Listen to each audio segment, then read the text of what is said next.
Welcome back po sa aking munting channel, Mr. Ukol.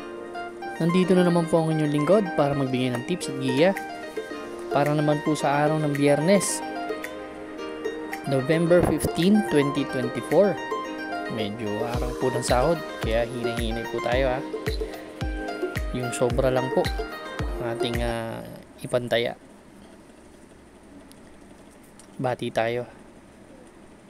Shoutout Edwin Alberto, Boca Loca, Mr. Bobby Salsos, Sir June Fos, Sir Celestino Abejo, kay Mr. Hernando Laisico, kay Sir Arbel Ramirez, at kay Mr. Benji Lalang, at binabati ni JR Kabansag si Consi Darwin Awisia at ninong niya na si Rod Laksamana. Shoutout po sa inyo lahat. Start na po tayo. Race number 1 po. Ito po yung start ng ating winner take all event. Covers races 1 to 7. Meron tayong 6 na kalahok dito. Distansya po 1,400 meters. Ito po yung 3-year-old and above maiden race. Yan.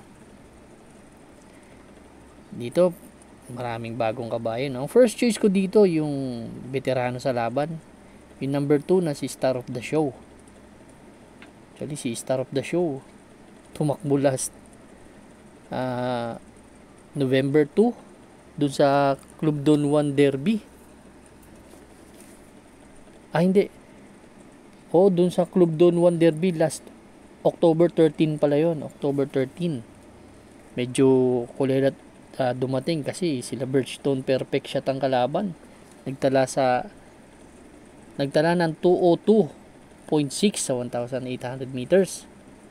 So medyo talagang napalaban ng gusto. At least nakatapos, no? Kaya itong kabayo na to, actually nag-average to ng 129 sa 1,400 meters. Matagal na rin hindi nakagraduate. Baka ngayon na siguro. Sumigundo pa yan kay Modern Legacy last October 2 from AR Ramos. Susubok sila ngayon kay RC Baldonido, baka manalo na. Yan po ang aking first choice. Bibigay po ako ng second choice, pang silat ko po. Number 3, Sabi Ko Na. Sabi Ko Na, kababarrier lang last November 2 kila Most Grateful 1.17 ang tinala, pero matagal nang tumakbo to ng nubaturan niya. Nubaturan ito last June 25 pa. Pero magandang nubato nito 115.2 po sa 1,200 meters. Kaya race number 1 po ang first choice. Number 2, Star of the Show. Second choice, number 3, Sabi Ko Na. Good luck po. Race number 2 na po tayo, Bayang Karerista. Ito naman po yung start ng ating Pick 6 event. Covers races 2 to 7.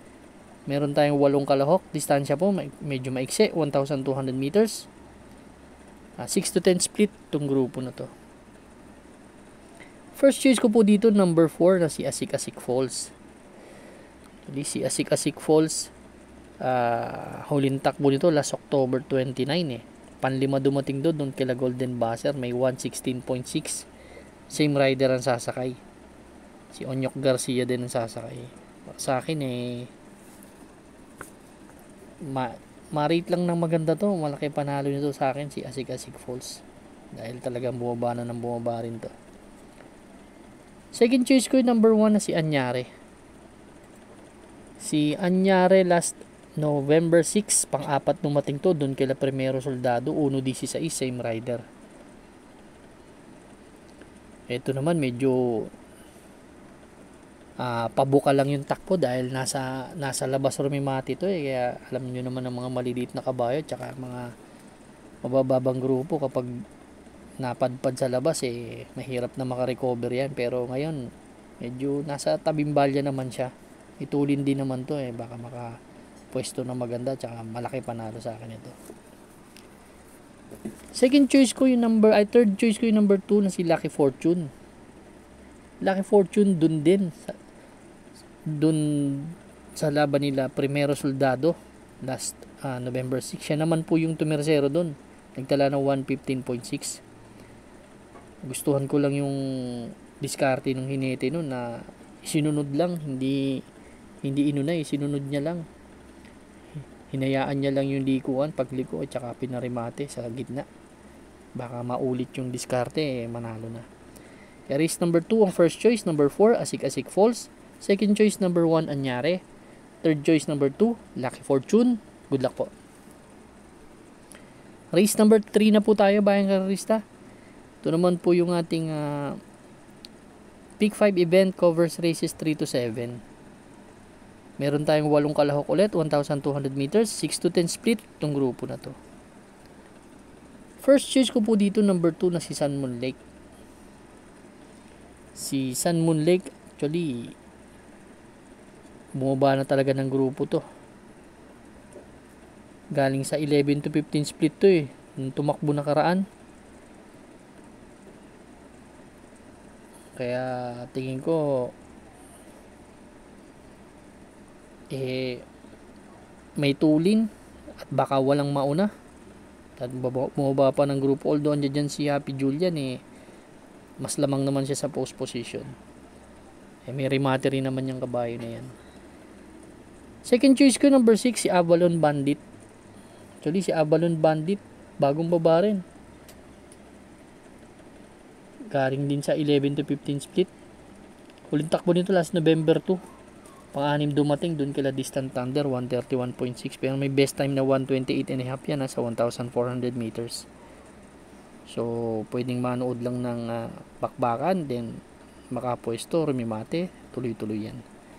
Kaya race number 3 ang first choice, number 2 Sun Moon Lake, second choice number 6 Avalon Bandit. Good luck po. Pero kung may mga kursunada pa po kayo dito, marami may panalo dyan sa grupo na yan Race number 4 na po tayo, bayang karista. Ito naman po yung start ng ating Peak 4 event, covers races 4 to 7. Dito distansya 1,200 meters, 16 to 21 split itong grupo na to. First choice ko po dito yung number 2 na si Money for Bifani. Actually si Money for Bifani galing sa 22 to 27 split to Huling takbo pala nito kala heavyweight last November 2, then may takbo yan last October 18 dun kila Dakis Full Combat Order, nagtala ng 114.4. So kung mauna talaga to, talagang kaya silang tapusin ito dahil bagong baba ito. Second choice ko yung number 3 na si Unconditional Love. Ganda ng tinakbo kasi nakaraan ito. Si Unconditional Love naman last November 8 lang. Segundo to kay Real Equity. Doon kila Amiable Maxine to tumakbo ganun pa rin yung hinete isang discarding maganda lang, mananalo to sa akin. Pinarimati kasi may tulin to kung maglulutsahan yung 2 at 8, talagang may panalo yan. Yan po ang aking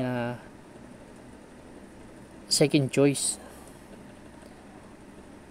Kaya ako dito race number 4 ang first choice number 2 Money for Bifani, second choice number 3 Unconditional Love. Good luck po.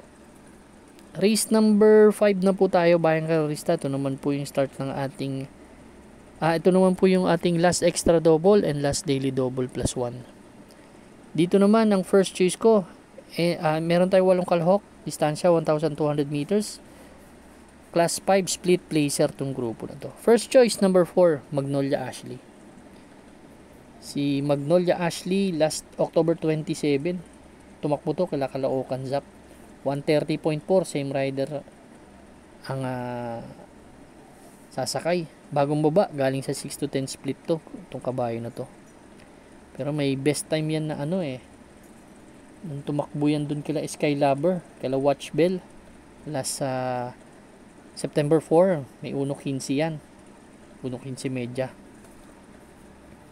1.16 yung kabayo na yan.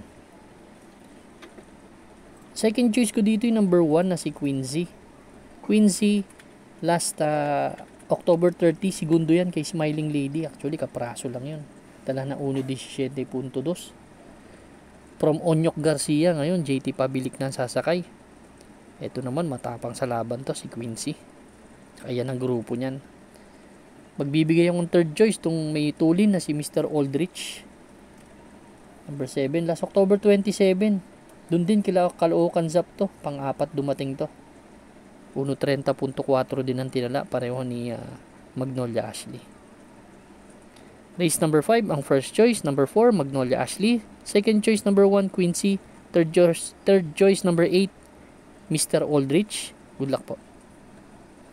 Race number 6 na po tayo. The penultimate race, Bayang Karista. Meron tayong 8 kalahok, distansya, 1,200 meters, 11 to 15 split, itong grupo na to. First choice ko po, number 3 na si Etnad. Actually, si Etnad, bumaba ng grupo. Actually, ito naman talaga ang grupo niya, pero last run niya, doon siya sa 16 to 21 split tumakbo kasi. Doon sa 16 to 21 ang tinakbo niyan, doon kila Real Equity nandoon yan, pero hindi tumimbang dahil nga 16 to 21 yun pero may 114.4 yan nung nanalo yan, nung tinalo niya si Andy Byrne tsaka si Mr. Manilenial. Itong kabayo naman ito, pag nilabas talaga mahusay itong kabayo na to Yan po ang aking first choice. Second choice ko, yung number 2 na si Instant Notice. Si Instant Notice naman, merong 1.15.4 to nung tumersero to kay Mami's Lab last October 16. So, NC Lunar ang sasakay. May panalo rin sa akin yan. Magbibigay akong third choice, number 6, si Polite Bell. Si Polite Bell naman, no? Tumersero kay Metal Strength last November 6 lang, 113.4 ang tinala. Ang problema lang talaga sa kabayo na to, medyo naiiwan sa aparato, pero kung makakalabas ng maganda to, talagang malaking chance ang manalo nito. Kukunin ko pa rin yan. Race number 6, ang first choice, number 3, Etnad. Second choice, number 2, Instant Notice. Third choice, number 6, Polite Bell. Good luck po. Race number 7 na po tayo, last and final race for Friday racing. Parating na ating mga exotics, winner take all, pick 6, pick 5, pick 4, last extra double, and last daily double plus 1. Meron tayong 8 kalahok dito, distansya 1,200 meters pa rin, 22 to 27 split itong grupo na to. Dito makikita natin ang may tulin, runway 10, Asyong at yung Grand Laughter. Yan ang mga may tulin. Pero ako gusto ko dito yung number 6 na si Beltuna. Ang huling takbo ni Beltuna last November 6 lang. Segundo to dumating kapraso kay Moon River. Actually, nabalikan lang ni Moon River to Nagdala na 113.2, pero kung mapapansin nyo sa laban na yan, bugaw po umalis yan. Hindi maganda yung sinalida. Kumbaga may partida sila doon sa laban na yun, then sinagasaan lahat kumuha ng harap last 50 meters yata o 75 meters, umungo sa harap, kaya lang medyo bumalik yung yung river doon sa laban. Kaya para sa akin po, solo po ito, number 6, Beltuna. Good luck po Bayang Karista. Maraming salamat po sa inyong walang sawang pagtangkilik sa aking munting channel. Good luck and stay safe.